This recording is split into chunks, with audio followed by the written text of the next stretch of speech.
நம்ம ஷாப் ஆரம்பிக்கும்போதே பார்த்திங்கன்னா, நான் வந்து பேக்கிங்கும் அங்கே பண்ணணும். அதாவது வந்து குக்கீஸு, அதுக்கப்புறம் வந்துட்டு ப்ரௌனீஸ் இதெல்லாம் சேல் பண்ணணும் அப்படின்ற ஐடியாவோட தான் ஸ்டார்ட் பண்ணேன்.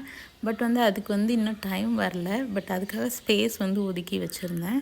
ஸோ அந்த ஸ்பேஸில் தான் வந்துட்டு இப்போ வந்து ஒரு இது மாதிரி ஸ்டீல் ஒர்க் வந்து பண்ணியிருக்கேங்க. Steel and wood work. மெட்டீரியல்ஸ்லாம் வைக்கும்போது ஹெவியாக இருக்கணும் அப்படின்னு சொல்லிட்டு. இது பார்த்திங்கன்னா டோட்டலாக எனக்கு 9000 ஆச்சு. அங்கேருந்து கடையிலேருந்து கொண்டு வர்றதுக்கு பார்த்திங்கன்னா 250 வாங்கினாங்க. ஸோ 9250 ஆச்சு. சைஸ் வந்து மெஷர் பண்ணி அந்த பக்கம் நம்ம ஃப்ரீசர் இருக்குது, சைடில் வந்து எதுவும் டிஸ்டர்ப் பண்ணாத மாதிரி மெஷர் பண்ணிட்டாங்க. பட் எல்லாமே ரெடி பண்ணிட்டேன். பட் இன்னும் பேக்கிங் ஸ்டார்ட் பண்ணல. பிகாஸ் இந்த ஒர்க்கே எனக்கு கொஞ்சம் டைட்டாக போயிட்டுருக்கு.